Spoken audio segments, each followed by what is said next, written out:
Assalamualaikum warahmatullahi wabarakatuh.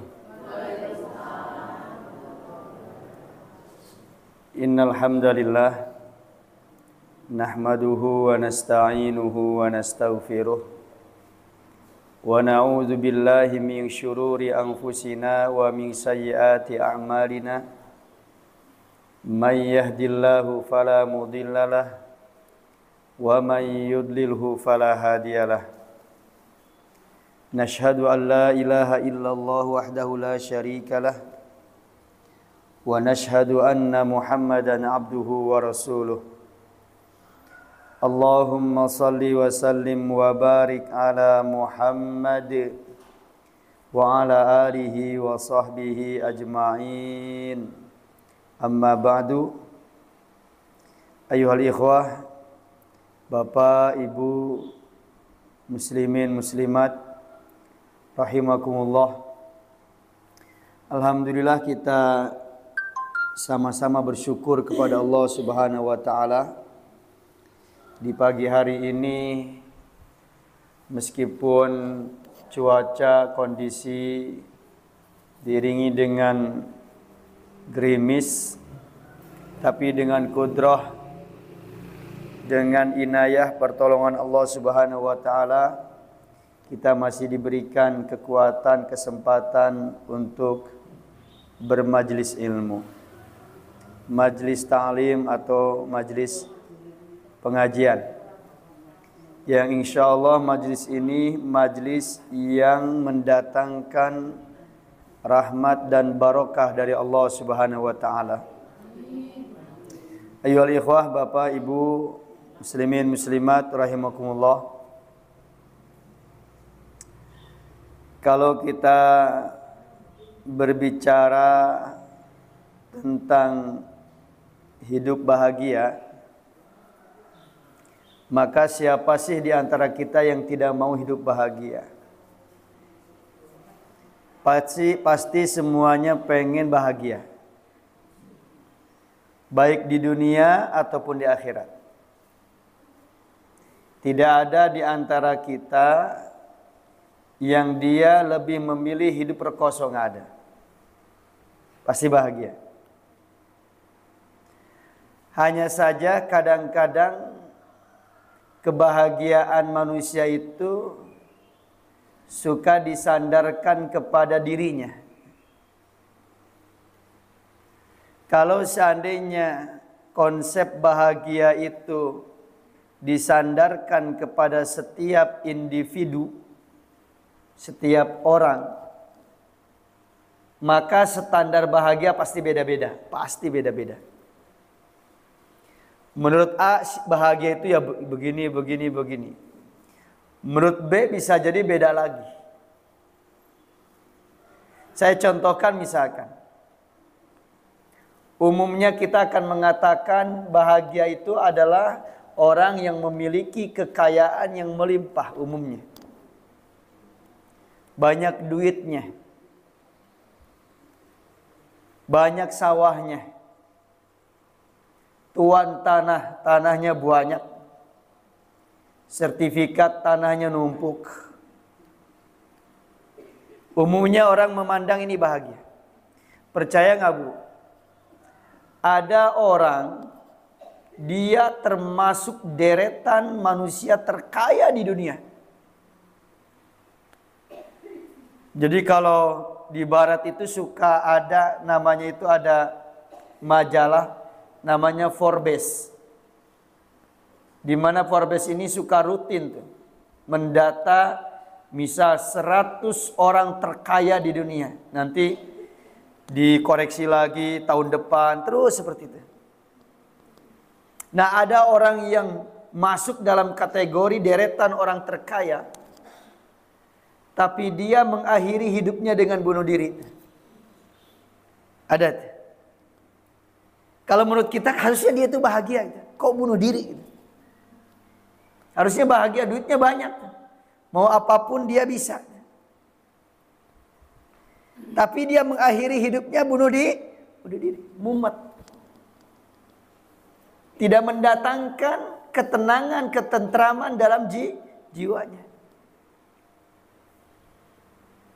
Kita mungkin memandang, oh bahagia itu kalau seandainya punya jabatan, punya kedudukan. Menganggap, oh kalau saya seandainya punya kedudukan, oh mungkin berwibawa. Mungkin dihargai, dihormati. Mau nyuruh siapapun bisa. Mau merintah siapapun bisa. Tapi ada itu orang sudah berada di puncak jabatannya, kedudukannya. Kepala negara mengakhiri hidupnya dengan bunuh diri. Ada.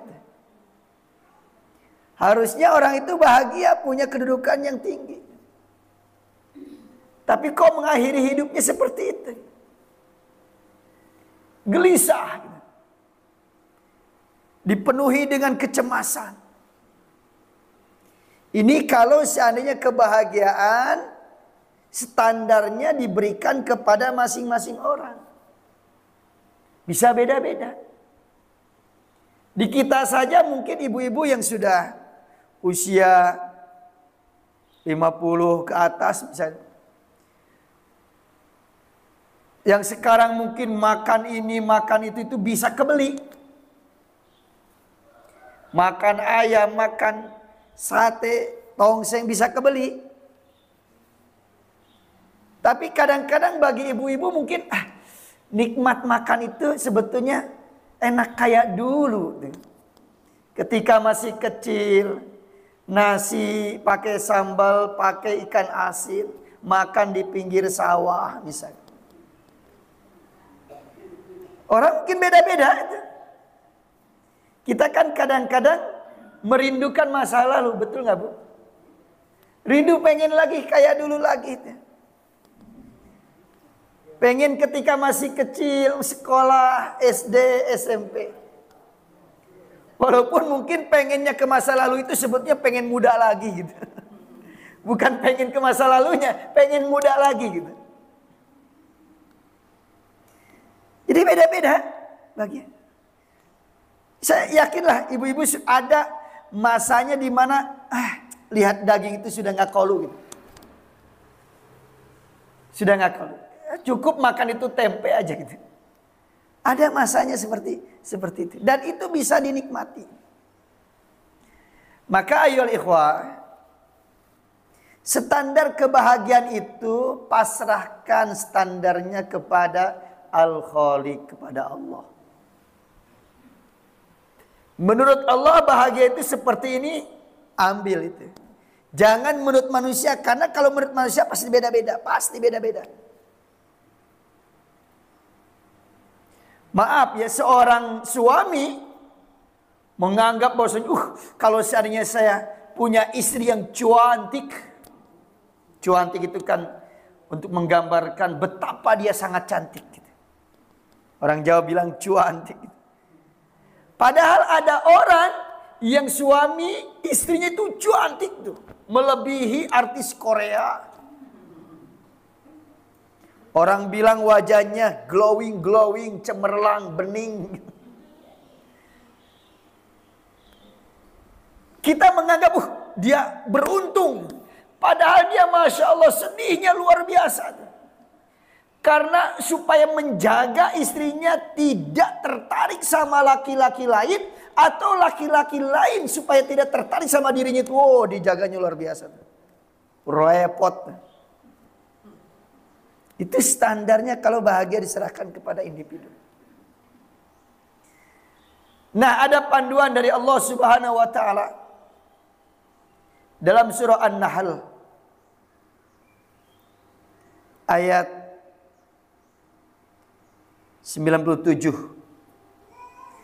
Man amila salihan min zakarin aw unsa wa huwa mu'min falanuhyiyannahu hayatan thayyibah wa lanajziyannahum ajrahum bi ahsani ma kanu ya'malun. Barang siapa yang beramal soleh, baik laki-laki ataupun perempuan, wa huwa mu'minun, dan dia adalah seorang mukmin, Falanuhyiyannahu hayatan thayyibah. Kata Allah, maka kami akan berikan kepadanya kehidupan yang membahagiakan, kehidupan yang menenteramkan. Di dunia, falanuhyiyannahu hayatan thayyibah, kehidupan yang baik. Di akhirat, walanajziyannahum ahsanal ladzi kanu ya'malun. Di akhirat dia akan mendapatkan pahala yang lebih baik daripada apa yang mereka korbankan. Dapat surga. Jadi dia mendapatkan dua jaminan dari Allah Subhanahu wa taala. Satu, kebahagiaan di dunia. Dua, kebahagiaan di akhirat.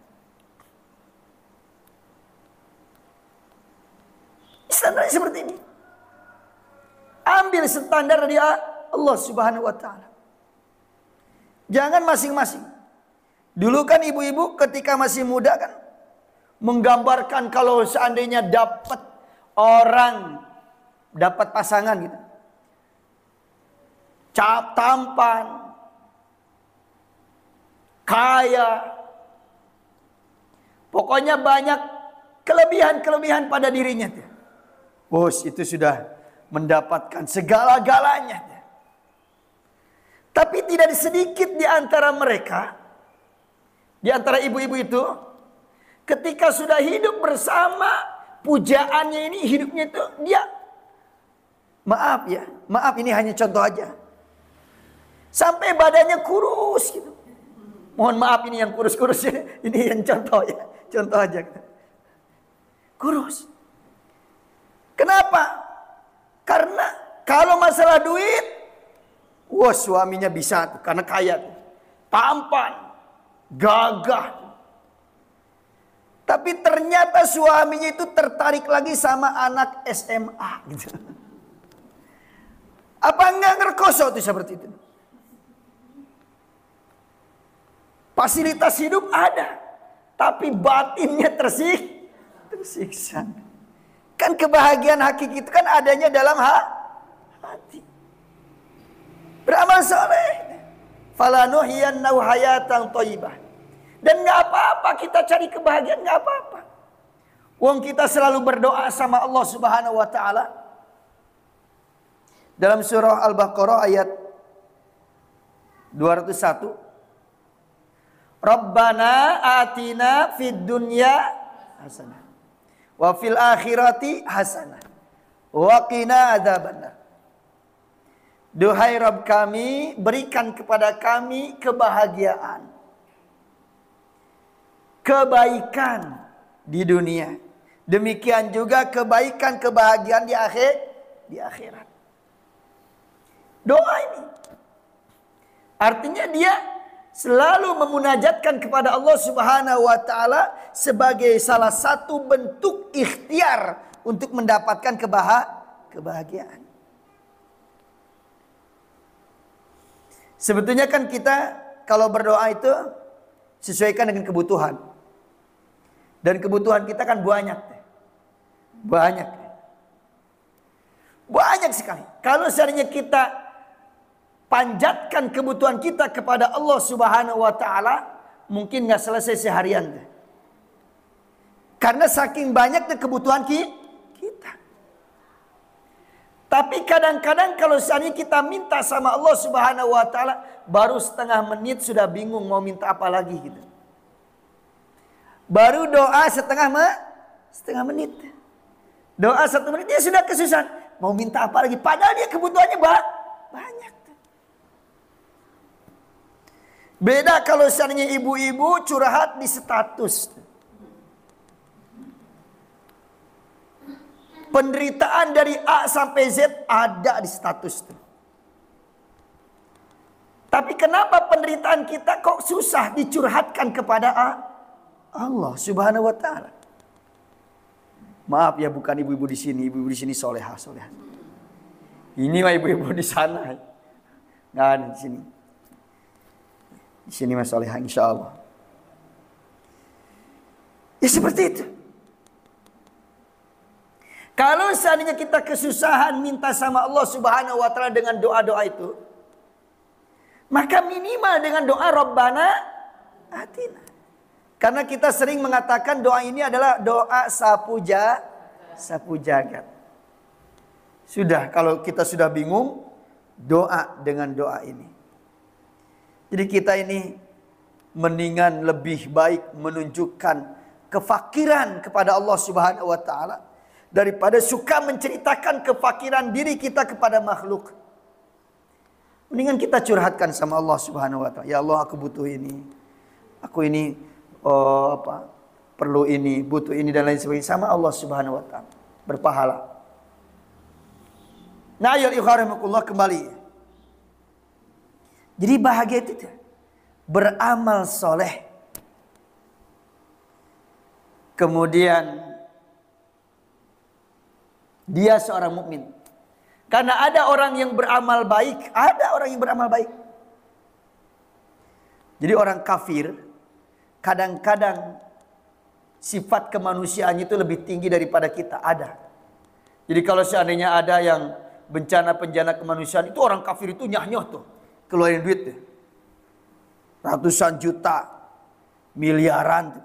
Tapi orang kafir yakin kalau seandainya nanti di akhirat dibangkitkan oleh Allah Subhanahu wa taala, orang ini tidak akan pernah membawa satu kebaikan pun.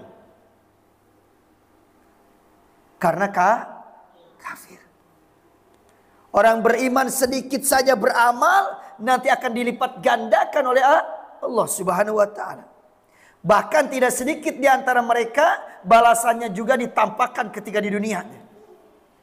Jadi ada orang yang rajin sedekah,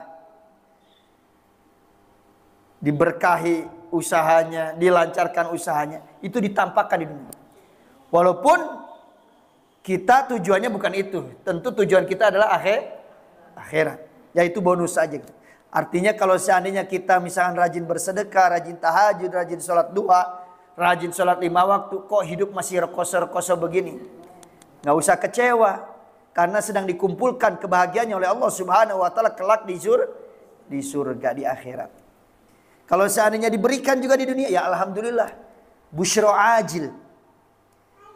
Kabar gembira yang disegerakan oleh Allah Subhanahu wa taala ketika di dunia, sebelum nanti diberikan juga nanti di akhirat.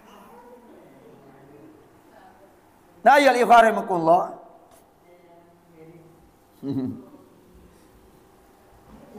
Ya. Hanya saja kan tadi saya katakan standar bagi Allah Subhanahu wa taala untuk mendapatkan kebahagiaan adalah amal soleh. Hanya saja, ini catat nih, biar tidak kecewa kita. Selama kita hidup di dunia, sesoleh apapun kita, setakwa apapun kita, sedekat apapun kita kepada Allah Subhanahu wa taala, selama hidup di dunia pasti kebahagiaannya akan bercampur dengan kegelisahan. Pasti. Selama hidup di dunia. Artinya tidak ada di dunia ini adalah kebahagiaan yang sempurna. Sedekat apapun dia dengan Allah Subhanahu wa taala. Orang yang rajin sholat 5 waktu, setiap waktu, di awal waktu, sholatnya juga berjamaah, di masjid, khusyuk. Apakah dia tidak pernah mengalami kegelisahan? Nggak mungkin. Apakah dia nggak pernah mengalami kecemasan? Nggak mungkin. Selama hidup di dunia nggak mungkin. Kita baca dalam surah, kalau tidak salah Ar-Ra'd ayat 28 kalau tidak salah. Nanti dicari. Cari dari ayat pertama sampai ayat terakhir. Pasti dapat gitu. Alladzina amanu wa tatma'innu qulubuhum bi dzikrillah. Ala bi dzikrillah tatma'innul qulub. Orang-orang yang beriman wa tatma'innu qulubuhum bi dzikrillah, dan hatinya tentram dengan mengingat Allah. Ala bi dzikrillah tatma'innul qulub. Ingatlah, hanya dengan tentram, hanya dengan berzikir kepada Allah, hati akan tentram. Orang yang rajin berzikir, pagi, sore, siang, malam. Apakah dia tidak pernah mengalami kegelisahan? Nggak mungkin. Nggak mungkin. Selama hidup di dunia, pasti tidak ada kebahagiaan yang sempurna. Kegelisahan bagi orang yang beriman, kegelisahan bagi orang yang bertakwa, yang dekat dengan Allah Subhanahu wa taala, ada manfaatnya. Sengaja oleh Allah Subhanahu wa taala dikasih kegelisahan. Karena kadang-kadang ada orang yang beriman, dia kan namanya juga manusia, kadang-kadang terpeleset berbuat dosa. Dan dia tidak ingat dosa itu, sehingga dia tidak sempat beristighfar. Dikasih kegelisahan oleh Allah Subhanahu wa taala sebagai cara Allah untuk menghapus dosa orang tersebut. Kan ada ma'asoba ala mu'minin, tidak ada satu musibah pun yang menimpa seorang mukmin, min ghammin wala hammin wala hazanin, baik kesedihan, kegelisahan, kecemasan, hatta syaukata yushakuha illa kaffarallahu biha khotoya, sampai ada duri menusuk kakinya, duri, kecuali Allah Subhanahu wa taala hapuskan dosa-dosanya. Jadi kegelisahan bagi orang yang beriman itu adalah cara Allah Subhanahu wa taala untuk menghapus dosa. Jadi ada manfaatnya. Tidak ada, mana ada yang sempurna di dunia, nggak ada. Kebahagiaan sempurna nggak ada. Dalam keluarga pastilah ada mungkin apa? Ya nggak enakan antara suami sama istri, pasti ada. Mana? Termasuk makanan-makanan yang ada di dunia, mana yang sempurna makan itu? Nggak ada. Bapak-bapak, ibu-ibu misalkan, ini kan sudah mau musimnya, suka duren tidak? Duren. Tapi kan harganya lumayan. Tapi ya enak, duren enak. Selezat-lezat duren, pasti selama duren itu adalah adanya di dunia, pasti tidak akan sempurna. Pasti itu. Paling tidak duren kalau seandainya sudah masuk ke perut kita, akhirnya jadi kotoran. Kalau kebanyakan ikut makan duren, akhirnya kolesterol. Asam urat, kolesterol, darah tinggi dan lain sebagainya. Mana yang sempurna? Nggak ada yang sempurna. Sempurna kebahagiaan itu ketika kita melangkahkan kaki ke dalam surga Allah Subhanahu wa taala. Baru itu sempurna, tidak ada sedikit pun kekurangan, nggak ada. Aib tidak ada. Kalau sudah di surga. Orang kalau masuk surga misalnya, orang makan duren.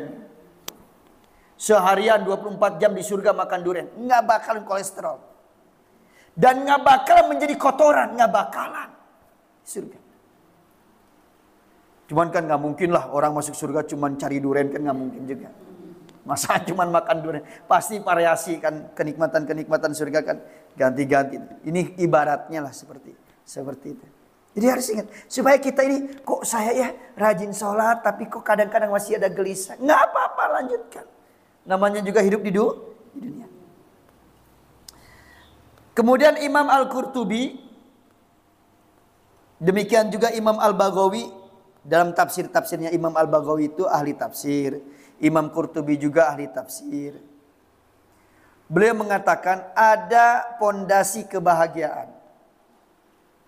Paling tidak ada 4 pondasi kebahagiaan dalam tafsirnya. Ketika beliau-beliau ini menafsirkan man amila sholihan min zakarin aw unsa wa huwa mu'minun falanuhyiyannahu hayatan thayyibah wa lanajziyannahum ajran bi ahsani ma kanu ya'malun. Ahsanal ladzi kanu ya'malun. Ketika menafsirkan itu, saya baca tafsirnya gitu. Jadi bukan ini kata orang, enggak, saya sudah baca tafsirnya. Jadi penafsiran Imam Al-Qurtubi sama Imam Al-Baghawi itu tidak jauh beda dalam menafsirkan ini. Pondasi kebahagiaan yang pertama adalah, ingat, kebahagiaan versi dunia. Versi dunia itu ya tidak sempurna. Pondasi, dan itu termasuk intisari dari kebahagiaan. Yang pertama adalah ar-rizqul halal, kata beliau. Rizki yang halal ini pondasi kebahagiaan. Dan ini sendiri adalah termasuk dari inti kebahagiaan. Ar-rizqul halal. Rizki yang halal. Tentu kalau disebut halal ya thayyib. Cara mencarinya.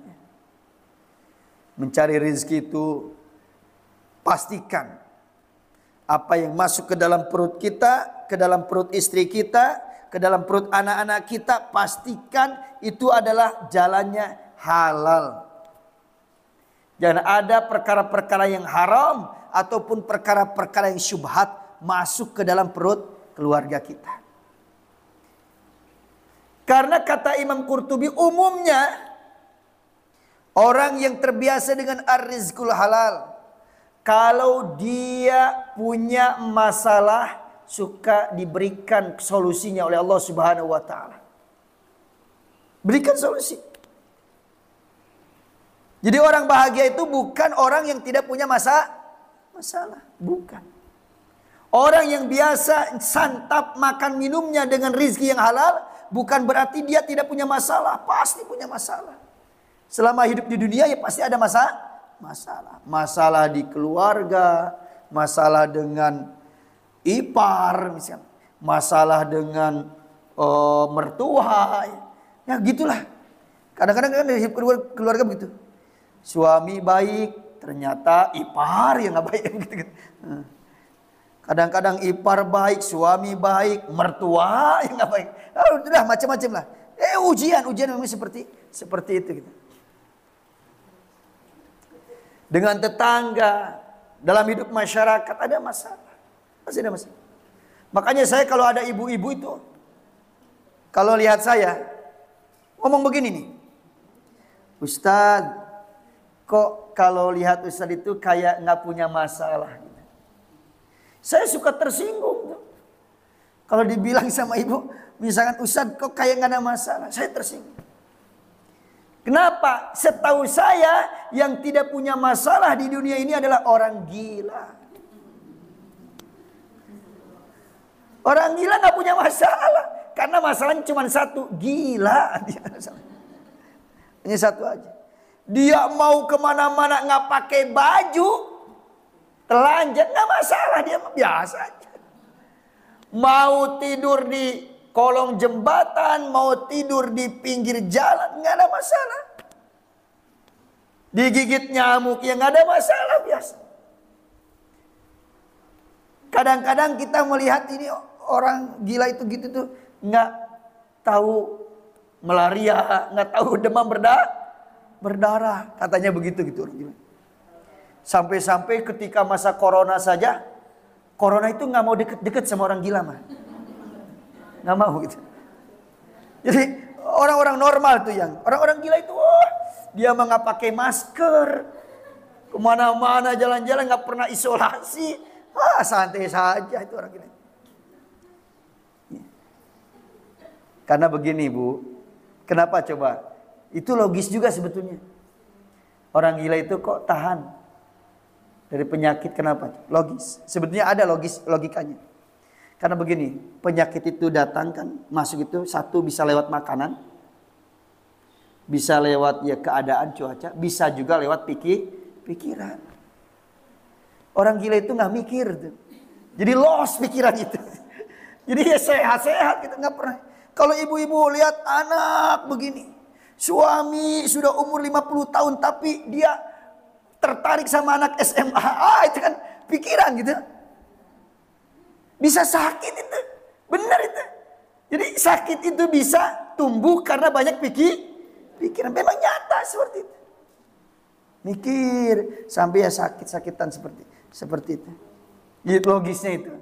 Tapi sebetulnya saya bantah lagi dengan logis yang lain. Sebetulnya orang gila ini bukan nggak penyakitan. Bukan nggak corona, bukan nggak malaria. Dokternya juga nggak berani memeriksanya gitu. Takut ngamuk gitu. Mau di swab, dikorek-korek, nanti ngamuk gimana gitu. Itu mungkin logikanya seperti itu. Ya mungkin sakit, cuman kan kita nggak meriksakannya. Wallahu a'lam bishawab. Nah, yuliharimukullah, ar-rizqul halal itu mendatangkan kebahagiaan. Kalau seandainya dia punya persoalan hidup, diberikan oleh Allah Subhanahu wa taala solusinya.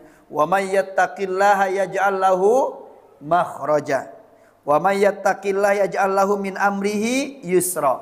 Wa may yattaqillaha yu'adzim lahu ajrahu wa yu'dzim lahu ajrahu. Yukaffir an sayyi'atihi wa yu'dzim lahu ajrahu. Barang siapa yang bertakwa kepada Allah Subhanahu wa taala, di antaranya dia selalu menjaga urusan makan dan minumnya, maka oleh Allah Subhanahu wa taala selalu diberikan jalan keluar dari persoalan hidup yang dia hadapinya. Ini jaminan dari Allah Subhanahu wa taala. Bahkan orang yang biasa dengan ar-rizqul halal, anak-anaknya itu Masya Allah manut-manut. Saya berbicara umumnya ya. Adalah orang yang mungkin dia dengan rezeki yang halal, ternyata anak-anaknya nggak karuan ya, ada itu ujian lah. Wong anak Nabi saja bisa jadi ada yang nakal kan, begitu kan, anak Nabi ya ujian. Tapi saya bicara umumnya, umum seperti itu. Dulu ada wali santri, hutangnya miliaran, beneran tuh. Hutangnya miliaran, hutang ke bank. Ibu-ibu suka kan hutang ke bank tuh? Apalagi dulu yang suka bank keliling tuh, Kosipa gitu. Keliling, yang bank keliling tuh. Awas ya, hati-hati ya, usaha yang dari bank itu bangkrut. Hati-hati. Saya bukan nakut-nakuti, sudah banyak buktinya gitu. Sudah banyak buktinya. Nggak berkah ya. Tinggalkan. Nah itu dia usaha, Masya Allah. Anak-anaknya susah diatur. Begitu dia punya azam, tinggalkan itu riba. Kan mau melunasi kan miliaran tuh. Mau melunasinya itu susah. Sertifikat sudah digadaikan. Dia nekat, orangnya kecil, enggak ini bukan orang besar, bukan punya backingan, enggak. Orang biasa. Dia masuk ke bank itu. Kemudian ketemu dengan kepalanya. Saya ingin nyicil melunasi riba ini, pinjaman ini, tetapi saya minta jangan ada ribanya. Dia berani ngomong seperti itu. Ini saya menggambarkan dia tidak punya backingan, dia tidak punya orangnya kecil tuh. Untuk menggambarkan dia itu bukan orang kuat, tapi dia punya keberanian seperti itu. 1 bulan nggak di ACC itu sama banknya, 2 bulan, tapi dia tidak menyerah, terus gitu. Ini sampai mungkin yang punya bank itu bosen. Setelah 6 bulan di ACC itu, di ACC itu, tanpa bunga, akhirnya lunas. Sekarang nggak sama sekali tidak punya. Masya Allah sekarang usahanya itu lancar. Biasa ke ulul albab itu suka ngasih ya, kadang setiap pekan wali santri sedekah. Kemarin aja Ramadan saja dari beliau itu sampai 50 juta Ramadan untuk buka bersama seperti itu. Dan masih banyak lain. Jadi dia cerita, Masya Allah ya Ustaz, alhamdulillah saya setelah meninggalkan riba itu, anak-anak juga ya baik-baik. Saya bicara secara umum ya. Jadi jangan nanti ada justice misalnya, anaknya kok nakal-nakal, jangan-jangan itu orang tuanya suka main riba. Belum tentu. Kan ini saya bicara secara umum, bisa jadi itu ada ujian. Kemudian ayyuhal ikhwarahimakumullah, ar-rizqul halal juga mendatangkan keberkahan. Dulu ibu masih ingat nggak ketika SD? Kan macam-macam ya orang itu. Ada teman kita ini menengah ke atas. Kalau sarapan itu ya daging gitu. Ayam, daging, telur itu. Ikan. Minumnya susu. Ada kan yang seperti itu dulu. Tapi ada juga yang makannya biasa-biasa. Daun singkong.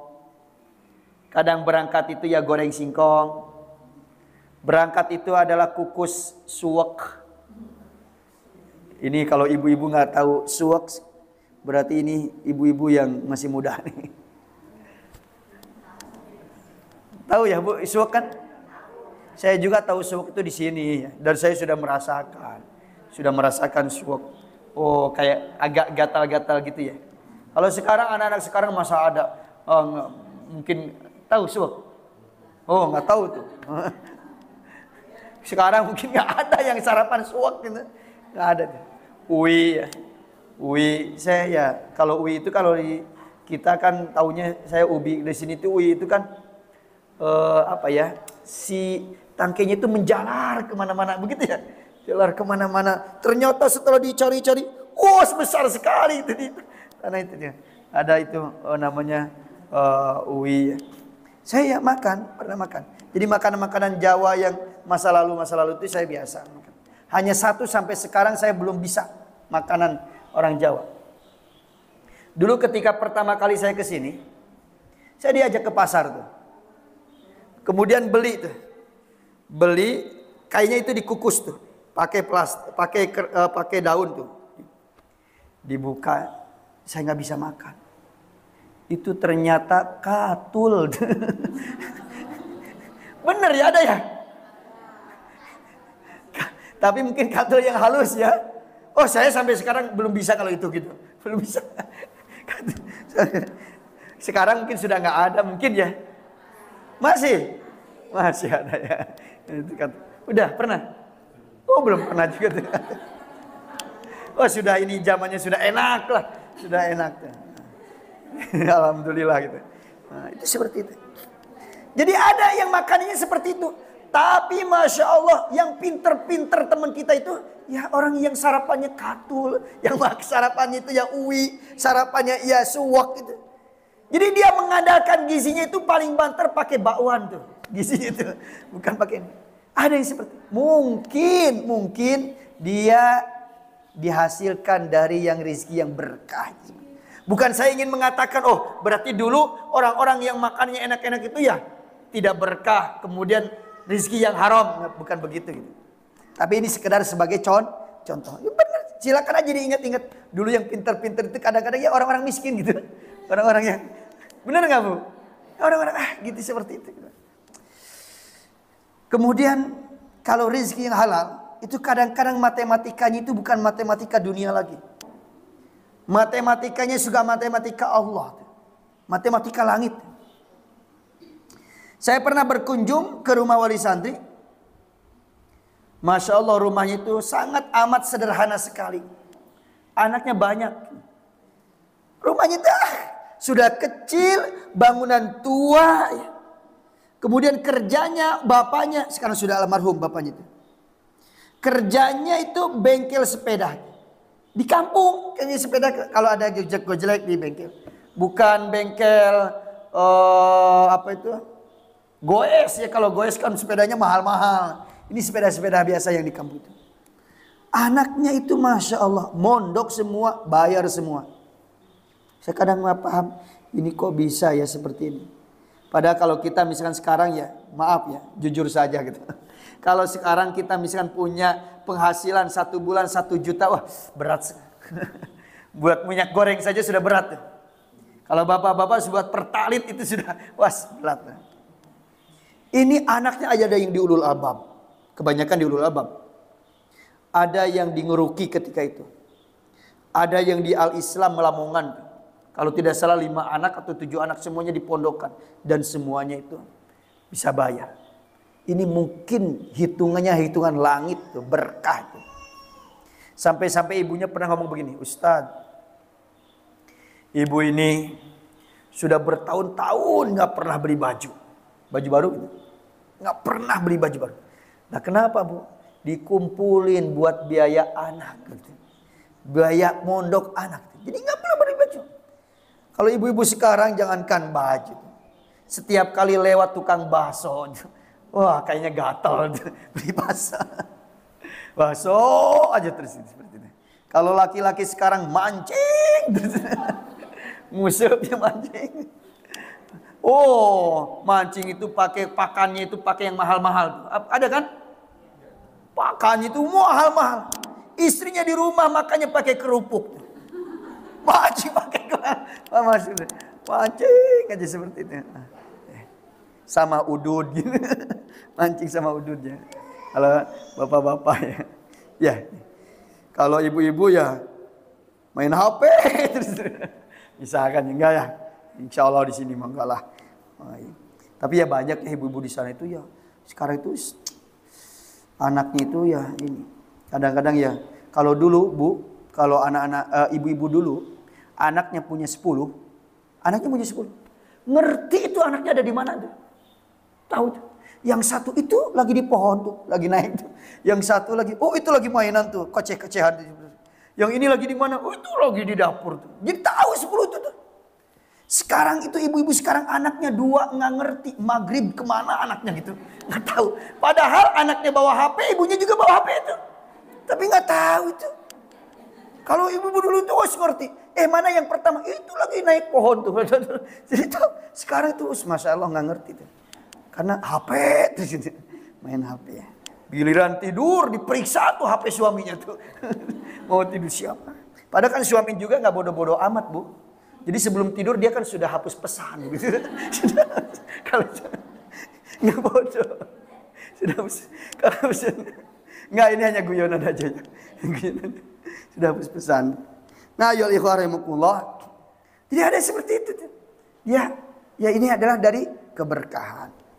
Kemudian yang kedua, yang pertama arizkul halal ya. Yang kedua pondasi kebahagiaan adalah al-qanaah. Qanaah itu nerimo ing pandum ya, begitu ya. Nah, kalau orang Jawa, nerimo ing pandumnya. Nerima apa adanya, apa yang diberikan oleh Allah Subhanahu wa taala disyukuri. Nggak melihat besar kecilnya. Apapun ini ada sebuah kenikmatan, disyukuri. Dan kenikmatan kita ini masya Allah luar biasa, banyak sekali. Kemarin saya jadi relawan di Cianjur, 1 pekan di sana tuh. Tidur setiap malamnya di tenda.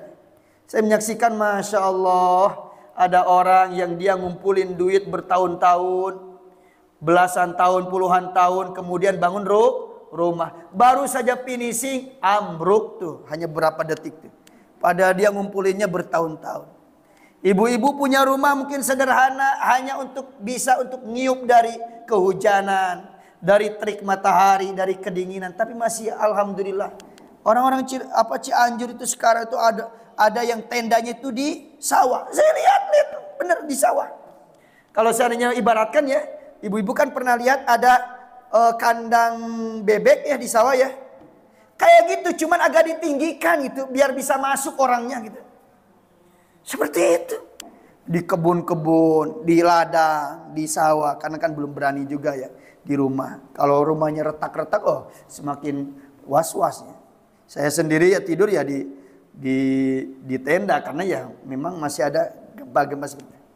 Ada yang sudah bina keluarga, punya anak, punya cucu, dalam hitungan detik diambil itu anaknya oleh Allah Subhanahu wa taala. Diambil, cabut tuh. Tinggal sendirian, tinggal ada yang tinggal suaminya, tinggal istrinya. Seperti itu. Kita alhamdulillah masih dikumpulkan oleh Allah Subhanahu wa taala. Jadi kalau mengingat-ingat sebetulnya nikmat Allah Subhanahu wa taala banyak sama kita ini, diberikan sama kita ini. Ada orang yang dia bekerja, tempat kerjanya hancur, nggak bisa kerja lagi. Kalaupun dapat pekerjaan baru, butuh penyesuaian lagi. Kita meskipun penghasilan mungkin 50.000 sehari, 100.000 sehari, tapi punya kerjaan, hidup masih berwibawa, enak seperti itu. Syukuri. Jadi apapun yang diberikan oleh Allah Subhanahu wa taala syukuri. Ini namanya qanaah. Jadi apapun. Ada orang yang hartanya banyak melimpah, tapi dia masih merasa kekurangan, masih merasa rakus, maka pada hakikatnya dia kehilangan sebuah kenikmatan, yaitu qanaah. Jadi nilai qanaah itu luar biasa.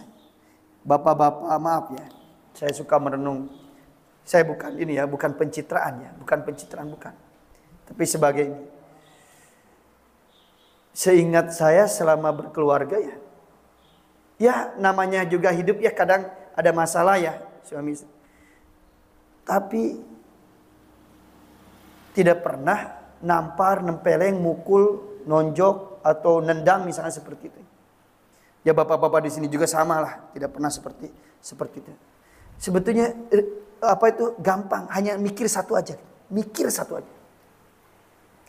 Saya kalau ibu-ibu kira-kira anaknya berapa? 3 atau 4? 3 atau 4? Cung yang 3.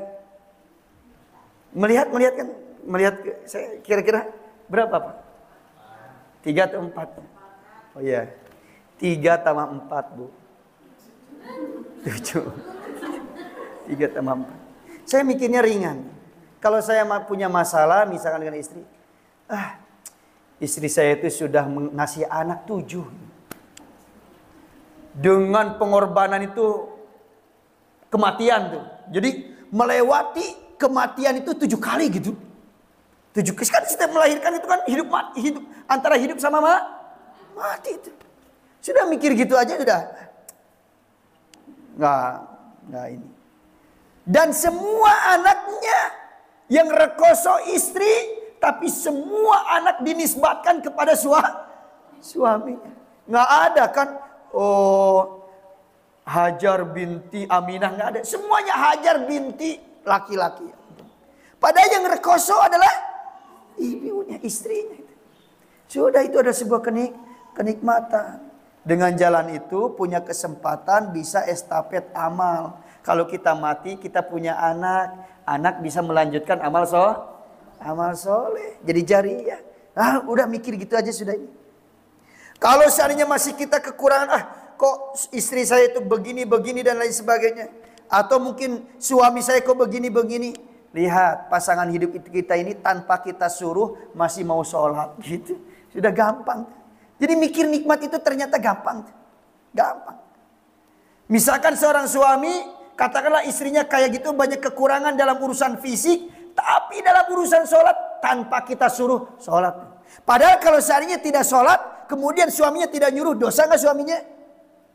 Dosa, karena tanggung jawab suami. Ini mah kayak kita ini sudah nggak beban lagi untuk nyuruh, untuk merintahkan. Karena istri sudah sadar sendiri. Kan itu kenikmatan yang luar biasa itu yang seperti itu.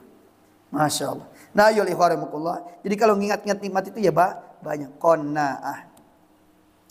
Ada rumus bagaimana kita bisa qanaah ya. Itu dalam kitab Bulughul Maram. Rasulullah SAW bersabda, satu lagi ya karena sudah jam 8 ya. Ibu-ibu juga mungkin sudah punya kegiatan-kegiatan yang lainnya.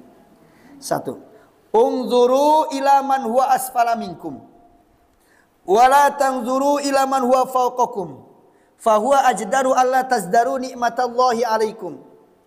Lihatlah kepada orang yang lebih di bawah kalian dalam urusan dunia.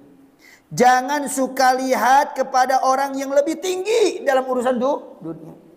Karena itu adalah lebih baik supaya kalian tidak menyepelekan, mengkerdilkan urusan nikmat Allah Subhanahu wa taala. Kalau kita punya mobil tahun 90, alhamdulillah. Tetangga kita banyak yang belum kebeli mobil. Lihat seperti itu. Kita baru punya motor, alhamdulillah. Tetangga kita kemana-mana pakai ontel karena belum kebeli motor. Kita punya ontel, alhamdulillah. Tetangga kita kemana-mana jalan kaki, naik celana gitu. Jalan kaki kemana-mana, kita masih punya ontel, alhamdulillah. Berjalan kaki, dia juga masih bersyukur, alhamdulillah. Ada orang yang kakinya pincang. Satunya pincang, satunya normal. Kita kaki dikasih normal. Terus melihat ke bawah. Orang yang pincang masih alhamdulillah. Ada orang yang kemana-mana harus merangkak. Ada itu harus merangkak. Tuh kalau lewat sini, ke sana itu suka ada tuh. Dekat kalian. Dekat. Oh jadi di sebelah sana. Kalau saya keluar dari sini jalan besar itu kan. Terus ke sana kan suka ada. Dia kemana-mana dia merangkak. Pakai tangan gitu, seperti itu. Kita alhamdulillah normal. Nah ini rumusnya nih. Kalau kita ingin qanaah itu seperti lihatnya ke bawah itu seperti itu. Jangan suka lihat ke atas. Kalau kelihat ke atas, apa yang kita miliki seakan-akan tidak ada. Kita punya HP misalkan jadul, lihat teman kita HP-nya Android misalkan. Samsung misalkan, kita tidak merasa bahwasanya HP jadul itu ada sebuah kenikmatan karena lihatnya adalah seperti itu. Sudah pokoknya dalam urusan dunia seperti itu. Beda dengan urusan akhirat. Kalau urusan ibadah lihatnya ke atas, lihat ke atas. dia bisa bersedekah seperti itu, saya juga bisa begitu. Dia bisa sholat sunnah seperti itu, saya juga insya Allah bisa. Dia bisa puasa, pokoknya urusan-urusan doa akhirat itu adalah dia lihatnya ke atas, jangan ke bawah gitu. Jangan dibalik seperti itu. Ayolah ikhwah rahimakumullah, tapi ini catatan. Jangan sampai begini, oh Ustaz kalau begitu saya sudah cukup nih usaha seperti ini, nggak usah mengembangkan gitu. Kalau seandainya dia kekayaannya digunakan untuk kemajuan Islam, untuk berbagi dengan sesama, kembangkan itu usaha. Bikin itu cabang-cabang tuh. Agen-agen, nggak apa-apa. Karena kekayaannya digunakan untuk kebaikan, untuk kemaslahatan. Yang tidak boleh itu kalau seandainya dia bikin cabang lagi, tambah usaha lagi. Ternyata untuk bangga-banggaan. Nggak mau dia kelewatan sama orang lain. Nah yang seperti ini adalah alhaakumut takatsur. Celaka orang yang banyak-banyakan bangga-banggaan. Tapi kalau seandainya dia cari duit itu supaya sedekahnya juga semakin bertambah, berbaginya juga semakin bertambah. Di sini ada anak yatim, dia santuni. Di sini ada janda-janda, dia santuni. Terserah mau janda tua, janda muda, santuni. Jadi bukan hanya yang muda yang disantuni, yang tua juga disantuni. Malah kemarin tuh janda-janda ini ditinggalkan, yang diurus janda bolong. Urus, dirawat, disemprot tuh. Kasih minum disemprot. Seperti malah yang janda-janda ini nggak disantuni dan lain sebagainya. Nah, ya ikhwanikumullah. Kalau niatnya adalah untuk kebaikan, silakan. Kaya nggak apa-apa, dibutuhkan kaya-kaya yang seperti itu. Wallahu a'lam bishawab. Mungkin ini dulu yang bisa saya sampaikan pada kesempatan ini. Subhanakallahumma bihamdika asyhadu an la ilaha illa anta astaghfiruka wa atubu ilaik. Walhamdulillahirabbil alamin. Wassalamualaikum warahmatullahi wabarakatuh.